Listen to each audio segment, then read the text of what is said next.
আমার নাম ত্রিধা। আমি আমার বাবা মার ছোট মেয়ে। আমাদের বাড়ির সঙ্গে আমার পিসির বাড়ির তেমন একটা ভালো সম্পর্ক ছিল না। আমরাও পিসিদের বাড়িতে যেতাম না, পিসিরাও আমাদের বাড়িতে আসতো না।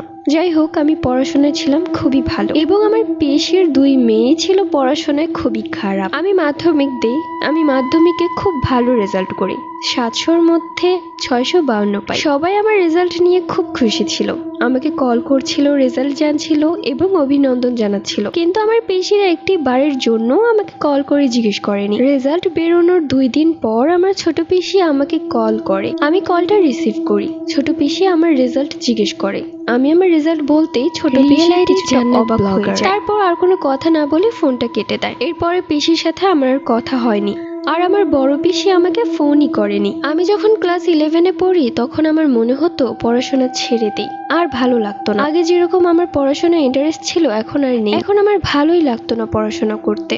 11-এ আমি খুব খারাপ রেজাল্ট করি। আমার একজন বড় আপু ছিল, আমরা 2 বোন।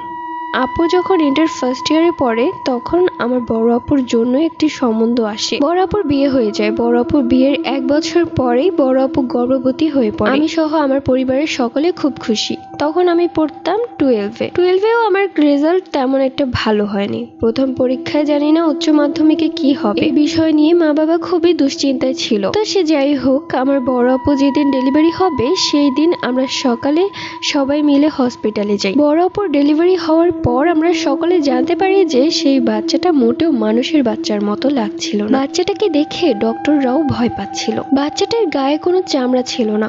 বাচ্চাটি হয়েছিল 1 কিলো 700 গ্রাম। বাচ্চাটির চোখ দুটো ছিল একদমই অন্যরকম, মানুষের বাচ্চা মনে হচ্ছিল না। আমার আম্মু আব্বু কিছুটা ভয় পেয়ে যায়, সঙ্গে সঙ্গে একজন হুজুরের কাছে যায়। হুজুর বলে যে আমার বড় আপুর বাচ্চাটি কোনো সাধারণ বাচ্চা না, বাচ্চাটিকে কালো জাদুর মাধ্যমে আমার আপুর কাছে পাঠানো হয়েছে এবং সেই কালো জাদু করেছে আমাদেরই আপনজনের মধ্যে কেউ। তারপর আমরা বুঝতে পারি ও কিছুদিন পর জানতে পারি আমার ছোট পিসি ও বড় পিসি মিলে এই কালো জাদু করেছে। প্রথমত আমার ভালো রেজাল্টের কথা শুনে আমার ছোট পিসি থাকতে পারেনি। সে মনে মনে ভেবেছিল তার মেয়ে ভালো রেজাল্ট করতে পারেনি মানে কেউ পারবে না, আমার পড়াশোনা নষ্ট করেছে, সেজন্য আমি এখন ভালো রেজাল্ট করতে পারি না। আর আমার বড় আপুর উপরেও কালো জাদু করেছে। তারপরে আমাদের কালো জাদু থেকে মুক্ত করা হয়। এরপর সেই বাচ্চাটিকে মেরে ফেলা হয়। আলহামদুলিল্লাহ, এখন আমার পড়াশোনা খুবই ভালো হয়েছে। আমি উচ্চ মাধ্যমিকেও খুব ভালো রেজাল্ট করেছি এবং আমার আপুর আরো একটি বাচ্চা হয়েছে। এখন আমরা সকলেই ভালো আছি। আমি বিশ্বাস করি যে কালো জাদু সত্য।